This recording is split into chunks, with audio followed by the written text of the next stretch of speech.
Las voces de los verdaderos protagonistas. En Voces RCN. Verdaderos protagonistas son los invitados a Voces RCN esta noche. En primer lugar está con nosotros Alejandra Carvajal, que es analista política y columnista de la revista Semana. Bienvenida a esta mesa. Buenas noches, Juan Carlos. Buenas noches, Alejandro. Un saludo muy especial a todos los miembros del panel y un cariñoso y afectuoso saludo a la audiencia que nos está oyendo. Muchas gracias. Jorge Iván Cuervo, profesor e investigador de la Universidad Externado de Colombia, gracias por estar aquí. Gracias por la invitación, saludos a mis compañeros y compañeras del panel y por supuesto a la audiencia de Voces RCN. Ricardo Galán, periodista y analista político, bienvenido a esta mesa. Don Juan Carlos, buenas noches a usted, a los oyentes en donde quiera que estén. Muchas gracias por la invitación, lo mismo un saludo para los compañeros de la mesa. Y Alejandro Chala, de la Fundación Paz y Reconciliación, investigador, gracias por estar en este programa. Muy buenas noches, Alejandro, muy buenas noches a toda la audiencia y muy buenas noches al panel que nos acompaña en la noche de hoy.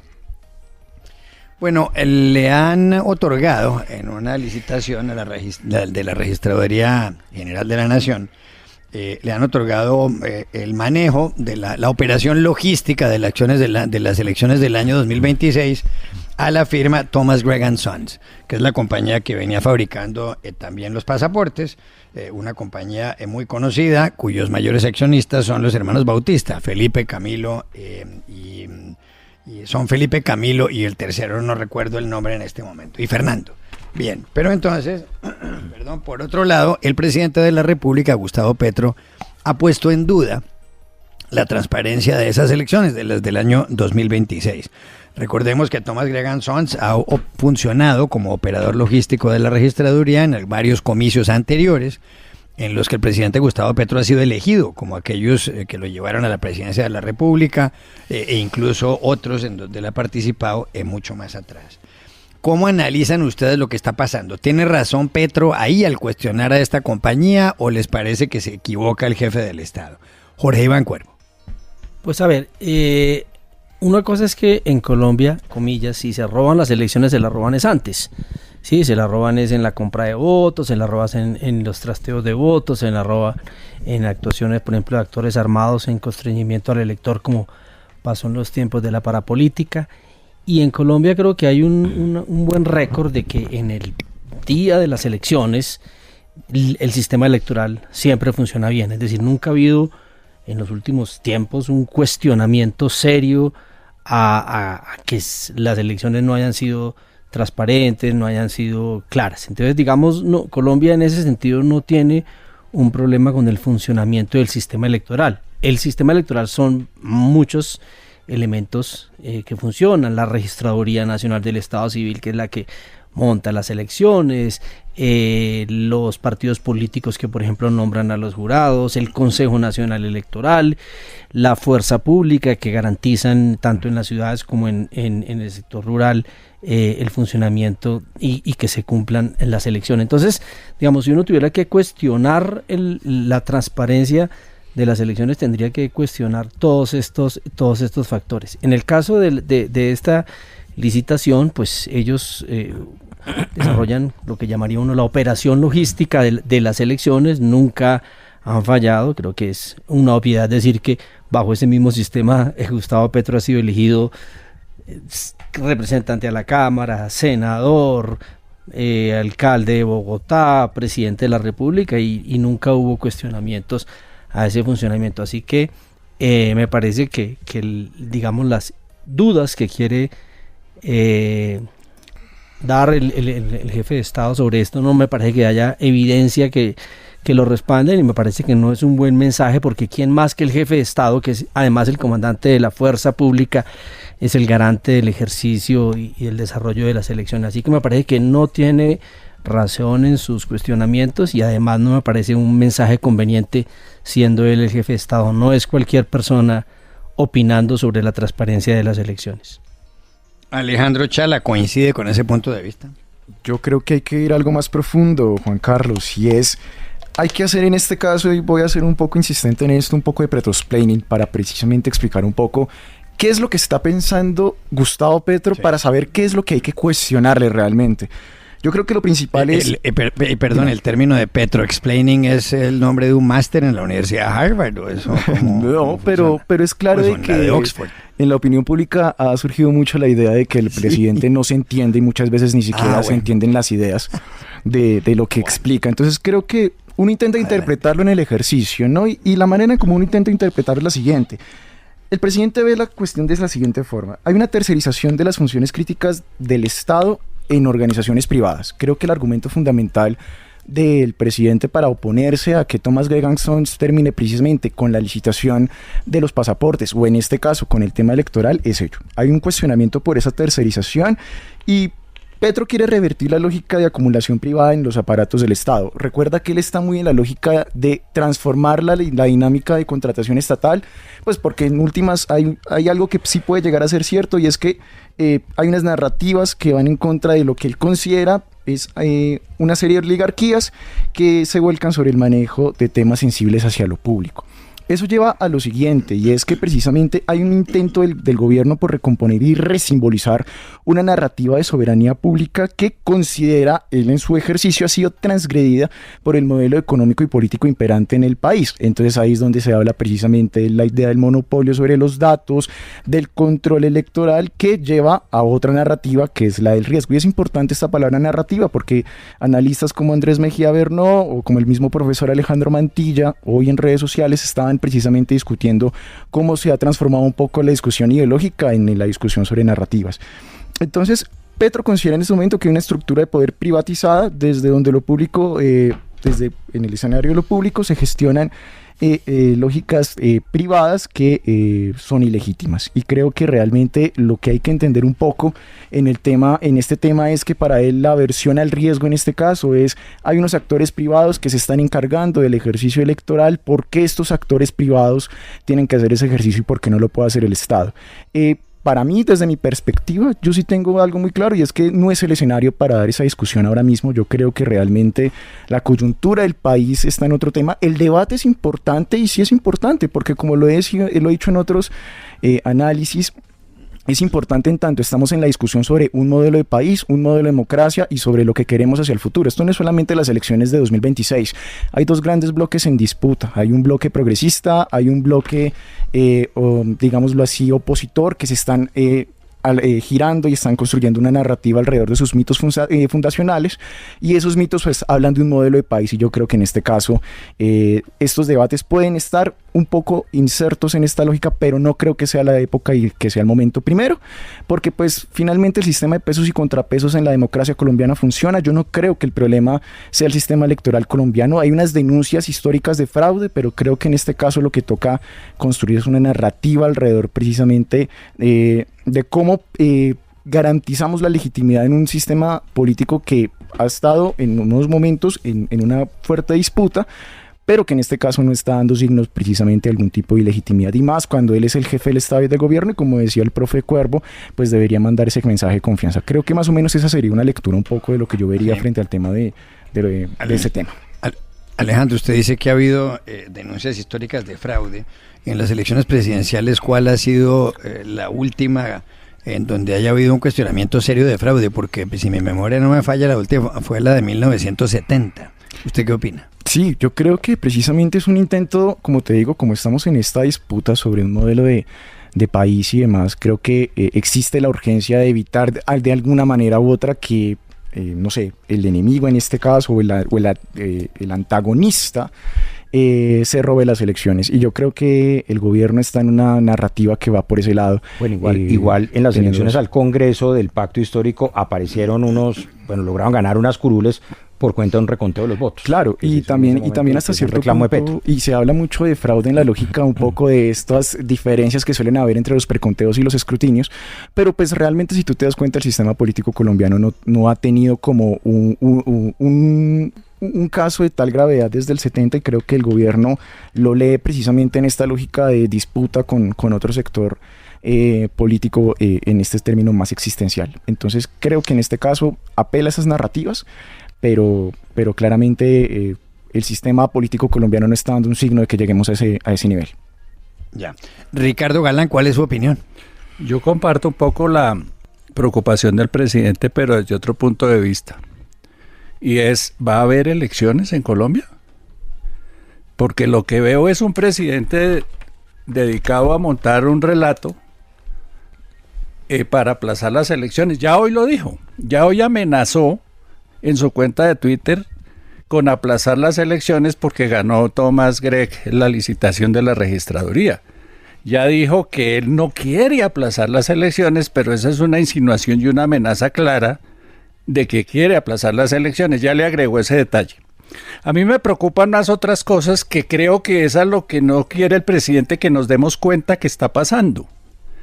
Y es que el control territorial hoy, Juan Carlos, en más de 400 municipios del país, lo tienen los amigos del presidente, es decir, la guerrilla, los paramilitares y los narcotraficantes con los quienes se está adelantando un proceso de paz total. A esas regiones va a ser muy difícil que ingresen los candidatos presidenciales distintos a los candidatos del pacto histórico. Va a ser muy difícil que ingresen los, ¿cómo se llaman? Los kits electorales, que son los formularios C14, los tarjetones, etcétera, etcétera, porque allá manda es la guerrilla en un lado, los paramilitares en otro, los narcos en otro, o un poquito de todos en todas partes. Y de eso el presidente no habla. Y esa es la responsabilidad del presidente, garantizar primero que haya elecciones en todo el territorio nacional, lo cual creo que hoy no está en capacidad de garantizar, y que esas elecciones, en esas elecciones puedan participar todos los ciudadanos que quieran. Y yo no estoy muy seguro que en regiones donde mandan los paracos pueda votar la izquierda. En regiones donde manda la guerrilla pueda votar la derecha. Y así. Y el presidente de eso no quiere hablar. Fíjese que hay casi que regiones en poder de la guerrilla desde hace meses. Catatumbo, Guaviare, que ya lo llaman el segundo Catatumbo, un sector muy grande de Nariño, un sector muy grande del departamento de Cauca, Chocó, Putumayo, Arauca. ¿Por qué no hablamos de eso? Esa debería ser la verdadera discusión del jefe de Estado y debería ser la gran preocupación del jefe del Estado, no quien transporte las cajas con votos y formularios de papel que no va a contar ese contratista, porque quien cuenta esos votos es la registraduría. Recordemos que el software en el cual se cuentan los votos ahora es propiedad de la Registraduría Nacional del Estado Civil. Eso era de una empresa española, hubo cuestionamientos a que fuera una empresa, Indra, sí. A que fuera una empresa privada, lo compró la registraduría y es la registraduría la que va a contar los votos. Es más, ni siquiera la registraduría, los jurados de votación en las mesas son los que cuentan. ¿Y esos quiénes son? Los profesores de FECODE, otros amigos del presidente. ¿De eso no se habla? ¿Eso no se cuestiona? ¿La independencia de los jurados de votación?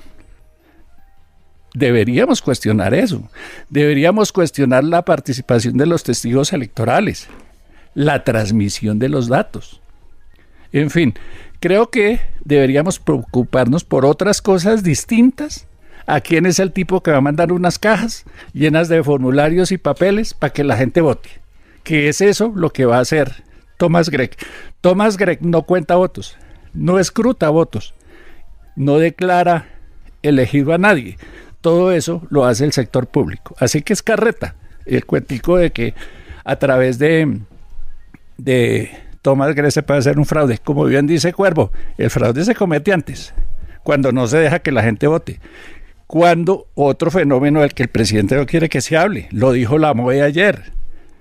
Hay más de 400 municipios en donde se están registrando masivamente ciudadanos venezolanos para votar con cédulas colombianas. ¿Cómo obtuvieron esas cédulas? ¿Por qué en esas regiones? ¿Cómo están llegando ecuatorianos con cédula colombiana a registrarse en las zonas de frontera? ¿Quién los trae?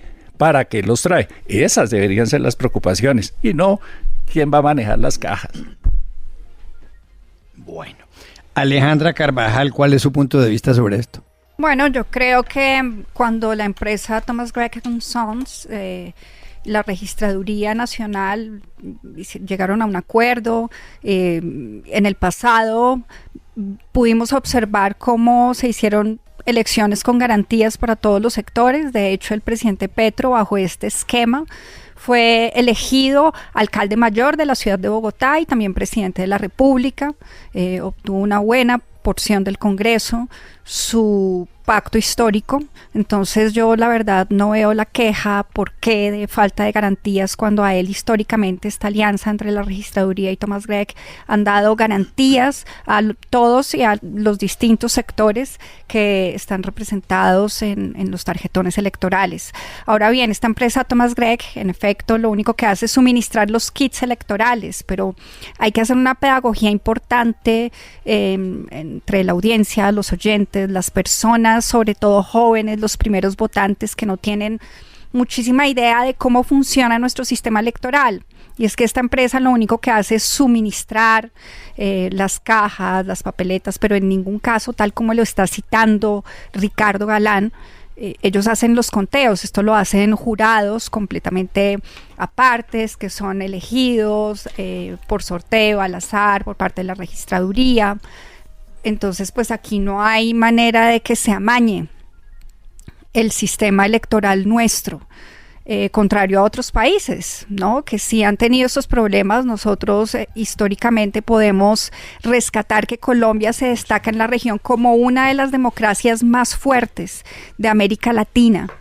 Y espero que continúe así. De hecho, falta de transparencia sí me preocupa.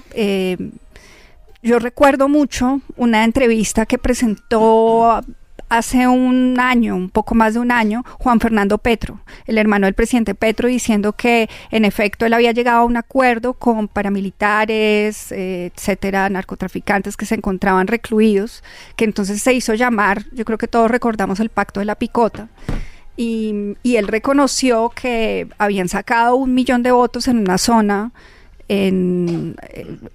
cerca, en Antioquia, no recuerdo exactamente la zona, en donde no habían sacado votos ellos antes y que gracias a esa alianza lo habían conseguido. Entonces, en efecto, lo que vemos aquí es una alianza de grupos alzados en armas al margen de la ley, que lo que están ejerciendo es un control territorial y que, pues, lo que veo es que hay una estrategia muy clara para doblegar, constreñir a los electores, que eso es un delito, ¿no? Entonces, Juan Carlos, es muy preocupante eso, Juan Carlos. Sí, adelante. Iba a opinar sí, Juan Carlos, no, yo creo que, digamos, yo estoy de acuerdo en que realmente los riesgos de las elecciones no están allí, digamos, siempre están en el tema del clientelismo, la compra de votos, el trasteo de votos, pero evidentemente hay unas regiones donde la situación de orden público, digamos, es problemática. Pero eso es decir eso, y otra cosa, no puedo aceptar lo que dicen mis contertulios de panel, que hay una alianza criminal del gobierno con grupos armados ilegales para ganarse las elecciones. Y digamos, no puedo aceptar que Ricardo Galán diga que los grupos armados son amigos del presidente y los ponga en el mismo renglón que FECODE. Me parece que eso es inaceptable. Digamos, hay unos grupos armados ilegales que el gobierno está combatiendo, con los cuales hay unos procesos de negociaciones, y ese tema tiene que plantearse en las mesas, tiene que plantearse con la MOE, tiene que plantearse con muchos actores para que las elecciones se hagan. Entonces, una cosa es decir que hay riesgos importantes en algunas regiones donde hay control territorial de algunos grupos armados ilegales, y otra cosa es decir que hay una alianza criminal del gobierno de Gustavo Petro con esos grupos para ganar las elecciones. Jorge Iván, perdón un momento, Ricardo. Yo lo que veo aquí claramente es que aquí el doctor Jorge Iván dice que no puede aceptarlo, no, que lo reconozca, porque el tarimazo que vimos allá en la Alpujarra en Medellín es una clara prueba. Puede ser cuestionable, pero se hizo en el marco de la ley de un proceso de negociación. No es cuestionable. En absoluto es cuestionable, es condenable. Claro, ¿Cómo es pero posible se hizo que en el marco de un exalten? proceso de negociación? ¿Cuál proceso de negociación? Ellos son personas que ya están condenadas por la justicia. Eso no es ningún proceso de negociación. Quien subió a los narcos a una tarima para hacer política, como ha subido a los sindicatos y como ha subido a FECODE y a la USO y a las líderes sociales, fue el presidente. Sí, pero usted no puede comparar a FECODE con grupos armados ilegales. Pero si es él el que los iguala. el mismo renglón. Perdón, el que los subió a la tarima y los puso al mismo nivel fue el presidente. Claro, entonces yo vuelvo a la entrevista de Juan Fernando Petro hace un año y pico. Esos son cuentos que de dijo, Petro. Ninguna autoridad ha demostrado ese millón de votos del que el usted habla. hermano del presidente que visitaba las cárceles, eso está probado. Puede decir hasta misa, pero si no hay una autoridad que demuestre que esos votos fueron obtenidos ilegalmente, eso queda en cuentos de es que está probado en la estadística. No está probado por ninguna autoridad. Porque antes en esas zonas nadie votaba por el presidente Petro y de un momento para otro, gracias a ese control territorial, pues lo que se ve es que el resultado fue inverso. Entiendo que lo que dice el profesor Jorge Iván Cuervo es que solamente una autoridad judicial podría señalar algo así. Claro, por supuesto, uno puede decir que hay 1 millón de votos se obtuvieron con presión de los grupos ilegales, eso se puede decir, pero tiene que haber una autoridad judicial, administrativa, que lo establezca. Eso no, si no, eso queda, como dice Alejandro, en las narrativas de los distintos actores. Ninguna autoridad ha establecido que como consecuencia de las reuniones del hermano de Gustavo Petro en La Picota se obtuvieron 1 millón de votos. Eso no está probado, eso no está demostrado, nadie ha dicho que eso pasó. Juan Carlos, yo quiero agregar algo, ya para cerrar, Juan Carlos, y hay una forma muy bonita, muy chévere de desmentir esto que nosotros realizamos desde la Fundación Paz y Reconciliación con las elecciones territoriales de 2023, tanto con el seguimiento que hicimos de violencia político-electoral como también con el seguimiento que hicimos de candidaturas. Y si usted se da cuenta, Juan Carlos, sucede algo, y es que precisamente la mayoría de los candidatos del pacto histórico y de los movimientos aliados al pacto histórico en las elecciones territoriales de 2023 tuvieron unos votos muy irrisorios, y de hecho la mayoría de las elecciones, según el observatorio de la Universidad del Rosario de Mosur, dirigida por el profesor Jan Bassett, la mayoría de los partidos, tanto a nivel tradicional como los nuevos partidos que han ingresado, como el partido de la U, el partido Cambio Radical y otros como Nuevo Liberalismo, se llevaron la mayoría de las alcaldías en zonas territoriales donde precisamente había riesgo hasta cierto punto de violencia política y de presión de grupos armados. Entonces yo entro a la pregunta y digo, si realmente en este ejercicio el gobierno tiene total control y alianza con los grupos armados, ¿por qué no tradujo ese control en el ejercicio territorial electoral que era de 2023, donde el gobierno tenía la capacidad para hacerlo? Por una sencilla razón, porque no son comparables las elecciones nacionales o generales con las elecciones regionales. Claro. En las elecciones regionales no mandan los gobiernos desde Bogotá, sino el líder local. Claro. El alcalde, el gamonal del pueblo, ese es el que manda. Y no necesariamente los intereses del gamonal del pueblo coinciden con los del presidente. Ellos tienen otros intereses, otros negocios y otra manera de manejar las cosas. No se puede comparar unas elecciones o la influencia de grupos criminales en unas elecciones nacionales con unas elecciones locales. Es que no se puede comparar. Sí se puede comparar porque no se puede comparar en ningún caso. Y usted que entiende, estudió ciencia política, lo sabe. Mira, Gobernación de Putumayo, elecciones atípicas, año 2025. Prácticamente hicimos una denuncia que después la recoge La Silla Vacía, en la que nosotros hicimos seguimiento a denuncias de que posiblemente uno de los candidatos a la gobernación presuntamente estaba recibiendo apoyo de uno de los grupos armados en el territorio a partir no solamente del apoyo tácito, sino del control territorial. Un asunto presunto que estaba ahí y que prácticamente el señor era aliado de los partidos tradicionales porque era candidato a estos partidos, mientras que el candidato del pacto histórico terminó con una votación irrisoria en la gobernación de Putumayo. Ustedes me podrán decir, sí, es totalmente cierto, y yo lo reconozco, hay unas diferencias entre lo subnacional y lo nacional, pero también hay algo muy cierto, y es que precisamente la base política para un partido de izquierda, sí, no es precisamente las lógicas clientelares en las que se mueven la mayoría de los partidos tradicionales. Porque si uno mira precisamente es un ejercicio de lectura de partidos políticos y sistema electoral en Colombia, uno se da cuenta que ellos operan de otra manera.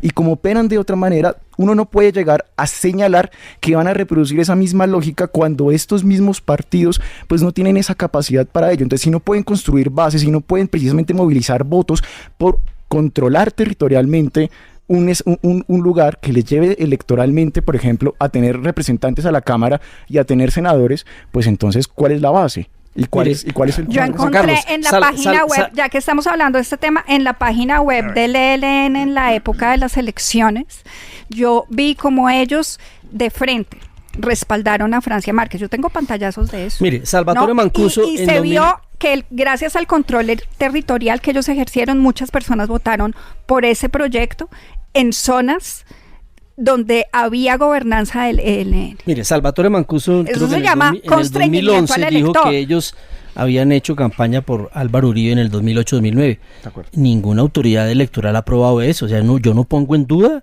la votación de Álvaro Uribe ni en el 2002 ni en el 2006. Ah, pero es que yo Y no le creo a un y delincuente como Salvatore Mancuso. Pero a los del ELN entonces un sí les cree. asesino. Entonces al No les ELN estoy sí le cree. creyendo a los del O sea, al ELN. ELN sí le cree que Es que apoyaron ellos lo al dijeron gobierno en por época Salvatore de Mancuso. campaña. Creo que hacer coherente.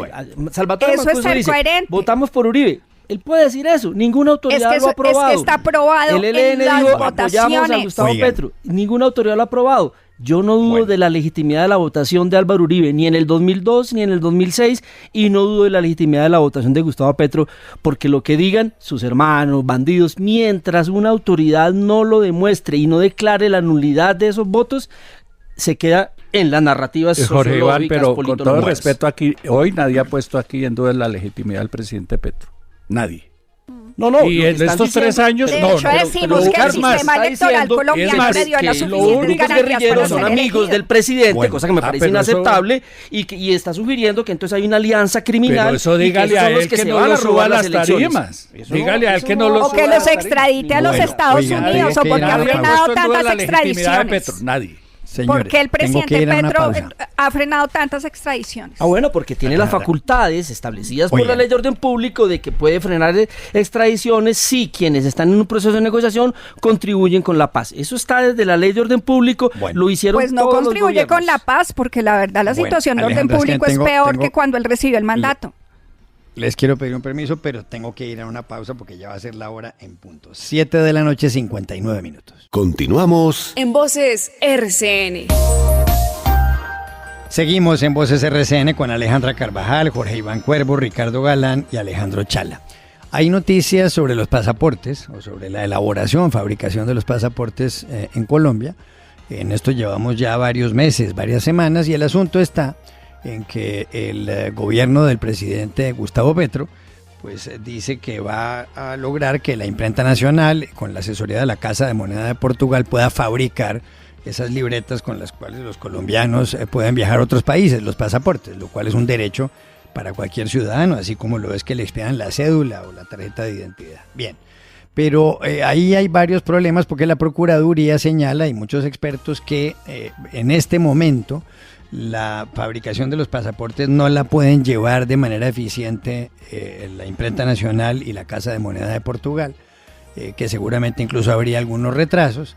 Y hay que recordar aquí nuevamente lo que tiene que ver con la firma Thomas Gregg & Sons, que es la que tenía el contrato para fabricar los pasaportes. No había habido hasta ahora inconveniente alguno con eso, pero las reglas han cambiado. Bien, aquí naturalmente se anuncian demandas, hay gente que prevé retrasos, hay gente que dice, esta mañana entrevistamos aquí en la FM a varias personas que dijeron que habían podido conseguir las citas para los pasaportes sin problemas y demás, pero por otro lado hay gente que se queja y dice que hay inconvenientes. Y además hay quienes dicen, ya con una preocupación extrema, que quién sabe qué oscuros intereses pueda tener el gobierno al retrasar esto de los pasaportes, porque en cierto modo pueden controlar quién sale y quién entra del país y tal. Bien, aquí la pregunta que tengo para ustedes es, ¿cuál es el balance de todo esto? ¿Qué está haciendo bien el gobierno en toda esta pelotera y qué está haciendo mal? Alejandra Carvajal. Bueno, pues yo pienso que si había algo que funcionaba bien en este país era el tema de los pasaportes. Las citas siempre se asignaban a tiempo, uno tenía su pasaporte fácil, rápido, se pedían las citas y hoy eso se ha convertido en un parto completo. Les cuento mi experiencia personal. Yo estoy haciendo la gestión para obtener el pasaporte y no he podido conseguir la cita, lo he intentado de todas las maneras, he enviado varios derechos de petición a la Cancillería y no ha habido manera. La Cancillería no se responsabiliza, también envié un derecho de petición a Presidencia, de allá no responden, o sea, las únicas respuestas que he obtenido por parte de la Cancillería han sido con evasivas. Me dirigí personalmente a una sede de la Cancillería y me dijeron que no pasaba nada, que pidiera la cita por internet. Entonces por ahí hay merodeando varios tramitadores y son los tramitadores que le cobran a uno, a mí me cobran 80,000 pesos para gestionar la cita. Yo no me voy a prestar a ese juego, porque me parece que eso es fomentar la corrupción, y por más de que yo necesite mi pasaporte urgentemente, no me voy a prestar para eso, como sí lo están haciendo muchos colombianos. Entonces este es un llamado a la cordura al gobierno del presidente Petro, al señor Saade y a las personas que quedaron ahora en la Cancillería. La canciller saliente, Laura Sarabia, hizo una denuncia muy grave, y es que dijo que en efecto el señor Saade había pedido que se dosificaran los pasaportes hasta que se terminara el convenio y que entre tanto se retrasaran las citas. Eso que dijo la doctora Laura Sarabia es algo supremamente grave y que yo lo estoy padeciendo en carne propia. O sea, esto no es algo que la gente se está inventando o no. Aquí estoy yo para dar testimonio de lo que está sucediendo con los pasaportes, y esto es muy grave porque atenta contra derechos fundamentales de los colombianos. Imagínese usted las personas que están en el exterior, atenta contra el derecho de estas personas a tener una nacionalidad, al libre desplazamiento de los colombianos entre un país y otro, a poder hacer inversiones, a poder tener trabajos en otros países. O sea, esto es una cosa supremamente delicada, y creo que esto se le va a estallar al gobierno en algún momento. Yo creería, por lo que estoy viendo, ya se está incurriendo en delitos de tipo penal, y los responsables deben ser sancionados por eso, Juan Carlos. Ricardo Galán, ¿cuál es su opinión? Mire cómo una buena idea termina mal ejecutada y termina siendo un desastre. La idea del presidente era buena. No se deben adjudicar licitaciones donde haya un solo proponente. Sano. Pero no era el momento para hacerlo. Fíjese que han pasado 3 años. Ya se hubiera vencido el contrato. Nos hubiéramos ahorrado la demanda, que va a costar un ojo en la cara, y toda la polémica de 3 años discutiendo quién hace los pasaportes o no. Y a estas alturas la Cancillería podría estar abriendo una licitación para los nuevos pasaportes donde hubiera múltiples oferentes, si es que hay múltiples oferentes. Pero ¿qué es lo que ha pasado?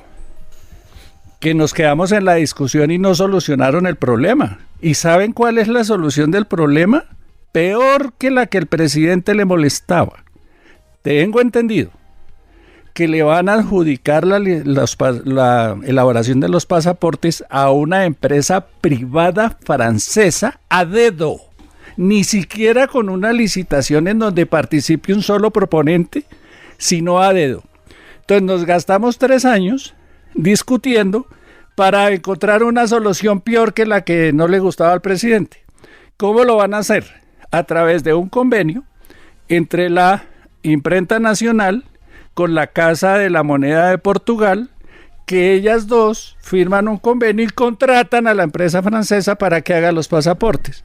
En la práctica, la empresa francesa, que es la misma, tengo entendido que es la misma que hace las cédulas, es la que va a hacer los pasaportes. Que es eficiente, sí, que sabe hacer documentos de seguridad, sí, pero lo irónico del tema es que terminan perdiendo 3 años y dándole la vuelta para aplicar una solución peor a la que criticaban.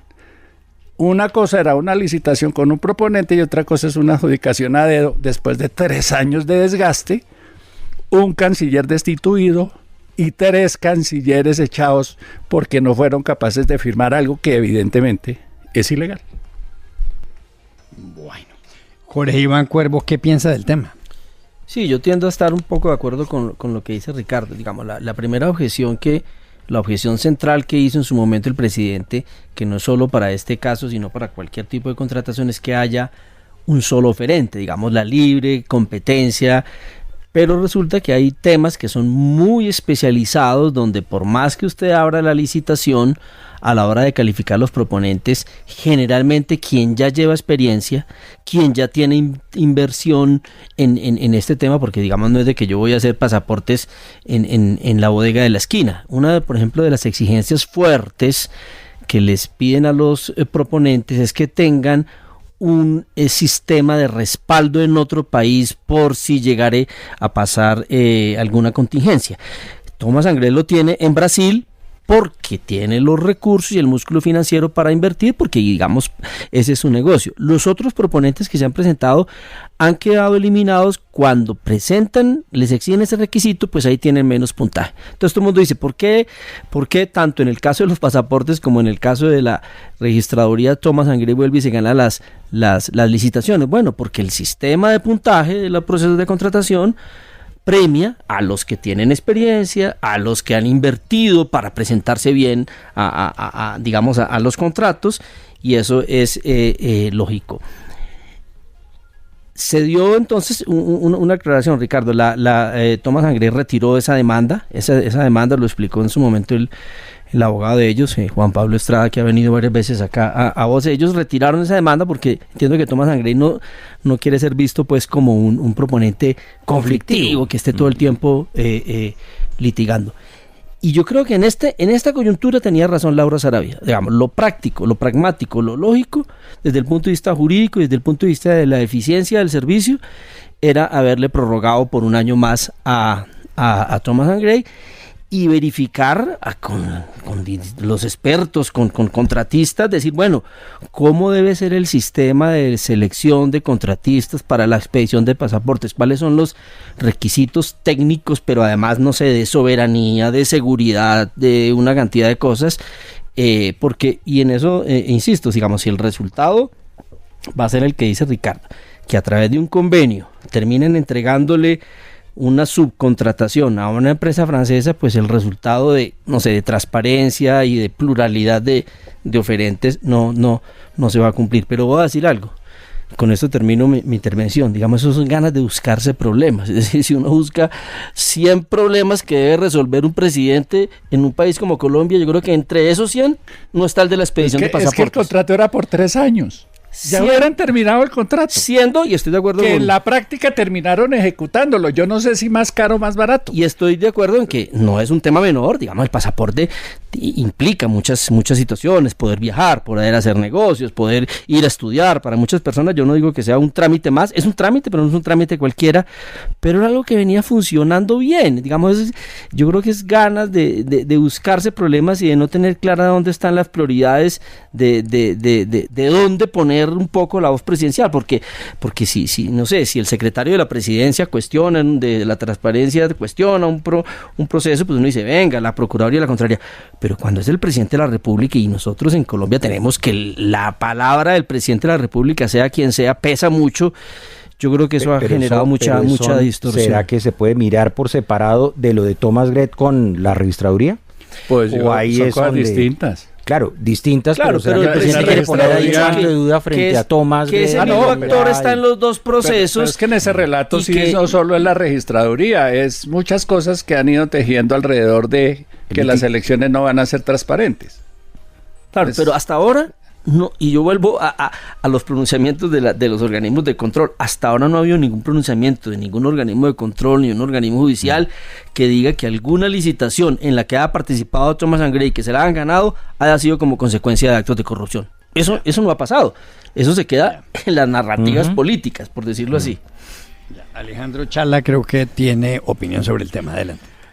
Bueno, yo parto de algo y yo sigo defendiendo acá la tesis de que yo creo de que es una mala lectura del gobierno en este caso por varias razones. La primera, yo creo que va muy en consonancia con lo que dice Jorge Iván Cuervo. No es el momento. Yo creo que realmente ha habido un problema y uno tiene que hacer crítica y autocrítica. Y yo creo que el gobierno no ha tenido la capacidad de hacer a veces crítica y autocrítica, y entre la autocrítica que tiene que hacer, una de ellas es precisamente entender de que de buenas intenciones muchas veces está construido el camino hacia otros lados. Y yo puedo entender a nivel teórico y a nivel político lo que quiere hacer el gobierno, la denuncia de cómo la contratación ha estado concentrada en manos de megacontratistas, cómo precisamente se vulnera el monopolio sobre muchos o los oligopolios en la contratación pública, y pues eso es un debate mucho más profundo. Incluido el clan Torres, por ejemplo. Exactamente. Pero en eso yo creo que el crédito hay que dárselo solo al presidente, porque es que el gobierno no ha dado ejemplo precisamente de transparencia. Yo creo que el presidente sí, yo no dudo de la honestidad del presidente y las preocupaciones del presidente. pero los que le ayudan no ayudan. Claro, no, y es que esto es importante, ¿por qué? Porque uno puede entender que esas buenas intenciones son importantes, pero creo que el problema del gobierno ha sido que no ha tenido una visión transicional de la lógica. Tú lo puedes ver con muchas de las políticas que el gobierno ha implementado. Con todo el tema inicial de la transición energética a inicios del gobierno Petro, hubo un problema porque era la tesis de tenemos que hacer una ruptura total en este momento o si no, no hacemos nada más. Y creo que en este caso es algo similar. Yo creo que realmente el gobierno no ha entendido de que en su rol en la presidencia y en su rol en el manejo de la rama ejecutiva sí tiene que haber una lectura más transicional. Y esa lectura más transicional ¿a qué debe responder? Precisamente al hecho de queremos impulsar grandes cambios, por ejemplo, en el tema administrativo y en el tema de contrataciones, hagámoslo, pero no lo hagamos de tal manera que precisamente lleguemos a un punto de contradicción y ruptura que precisamente nos lleva a estos escenarios de choque, sino más bien pensémoslo en términos de, como bien decía el profe Cuervo, empezar a hacer el ejercicio de observar cómo se hacen transiciones más lentas, más pensadas, que pongan en la palestra y en el debate público este tipo de debates, que la administración pública colombiana tiene que reformarse, sí, que la ley de contratación pública tiene que reformarse, sí, que hay que evitar precisamente los megamonopolios que construyen en uniones temporales, grandes empresas y otros organismos que cometen muchas irregularidades para la adjudicación de estos contratos, sí, en este caso es una... Torres sí no hay mucho cuestionamiento, ¿no? El presidente. Por ahí no se mete, ¿no? La autocrítica. No, el presidente, eso le echa la culpa al ministro del Interior. Pero por eso digo que es que una cosa es el presidente y en eso creo que nadie cuestiona al presidente. No nos gusta el mal genio y la grosería y tal, pero la honestidad de Petro nunca ha estado en duda, como tampoco la legitimidad. El problema es los que hacen las tareas, que primero no las hacen y cuando las hacen mal. El tema de la UNGRD, mire, ya lleva 3 ministros metidos en líos.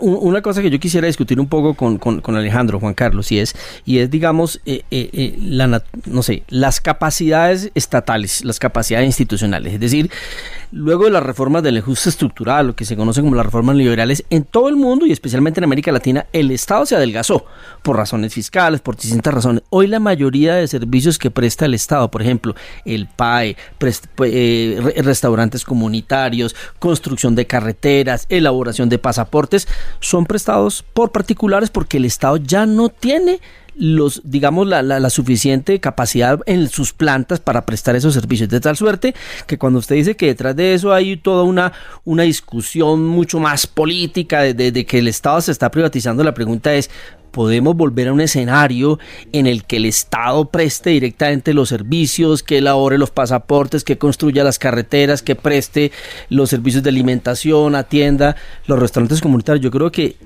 yo no sé si sea un avance, eso podemos discutirlo o no, pero el estado de la cuestión hoy de la gestión pública es que está contractualizada y privatizada, y entonces lo que hay que hacer es rodear todos esos procesos de las concesiones, por ejemplo, por de eso construcción digo de que carretera, de la idea era muy buena, organismos de control, veedurías ciudadanas, una cantidad de cosas, pero yo creo que volver atrás y decir que entonces sea el Estado el que preste directamente esos servicios, yo creo que hoy no estamos en condiciones de eso. La idea era muy buena, pero muy mal ejecutada. Por ejemplo, eso no va a terminar en la empresa francesa simple y llanamente porque perdieron 3 años en la actualización de la maquinaria de la imprenta nacional.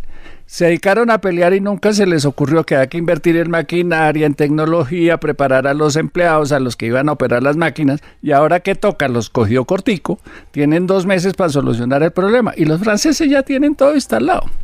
Sí, exacto. Yo creo que, y para responderle al profe y para responderle también a Ricardo, sí, es totalmente cierto, y yo creo que realmente, por eso, y aquí un poco en medio de la pausa yo hablaba mucho con Ricardo del tema de que estamos en un momento y en una situación bastante existencial para el país, porque estamos dando debates y discusiones sobre precisamente cuestiones que hace unos 10, 20 años quizás dábamos por sentado, precisamente cómo la administración pública tiene que mejorar, por ejemplo, para la implementación de políticas públicas y de proyectos que el Estado no puede asumir totalmente. Es decir, esta es una discusión profunda y yo creo que realmente hay que ir a la profundidad para poder entender este tema de Thomas Gregg and Sons por lo mismo, porque precisamente yo creo que realmente el gobierno no ese es el menos de los problemas. A mí me preocupa más, por ejemplo, es que volvimos a tener problemas que creíamos que habíamos solucionado.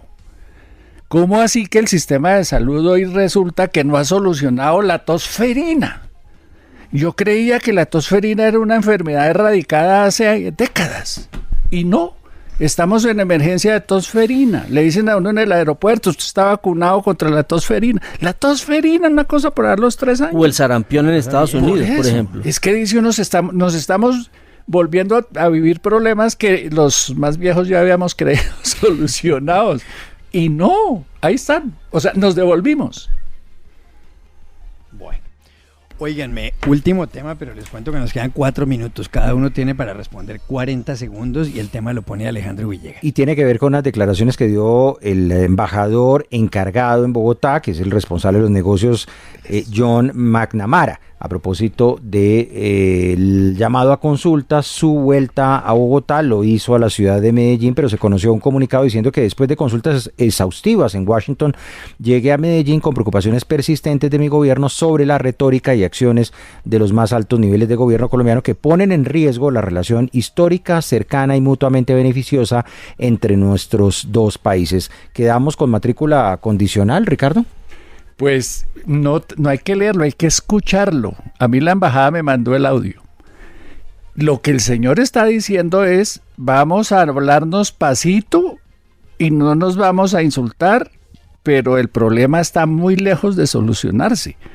Al final de la declaración el embajador dice, espero llevar a la Cancillería una agenda que el presidente Trump aspira a que Colombia esté de acuerdo y la aplique inmediatamente. ¿Con Petro se puede decir eso? Por supuesto que no. El problema no se solucionó. No se van a insultar.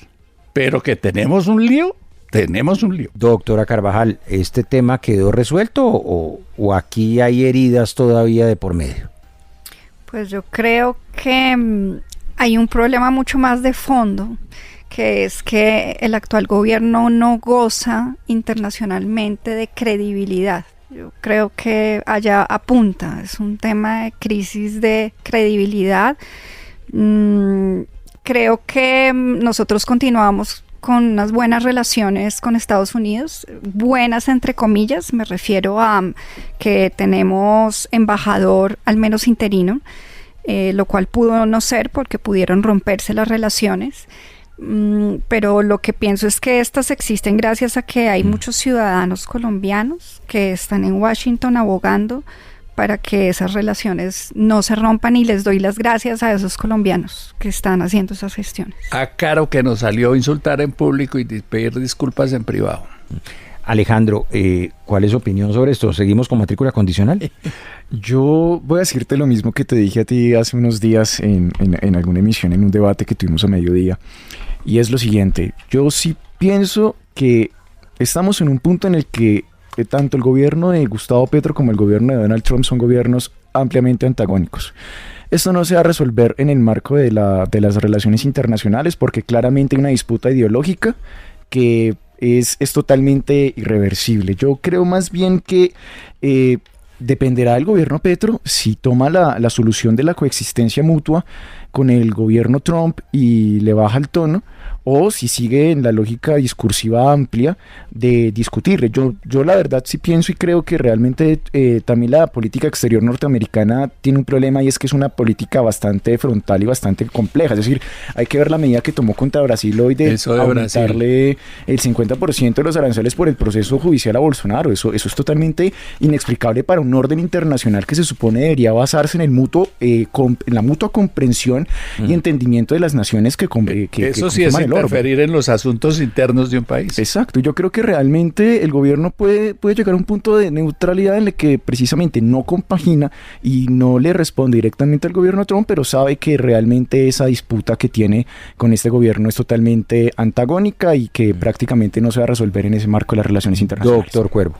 Pues a ver, en el último tiempo hemos tenido dos crisis, como la de los famosos aranceles y la de los colombianos que fueron enviados a Colombia, y ahora yo creo que esta coyuntura de ahora se superó.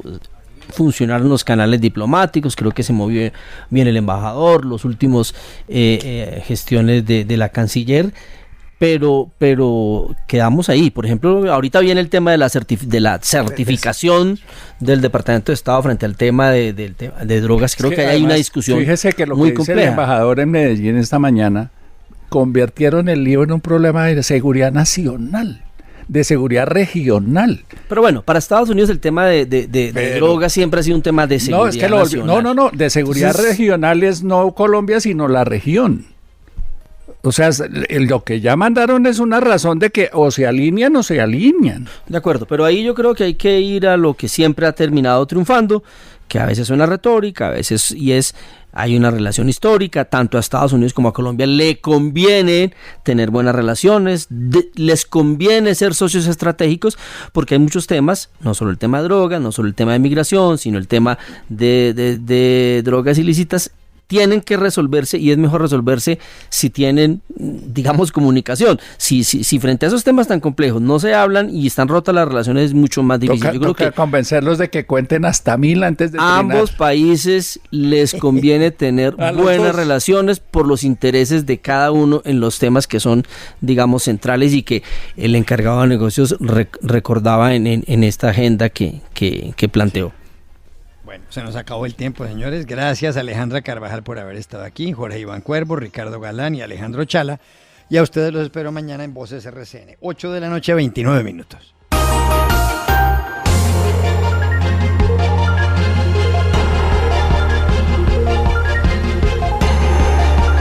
Voces RCN.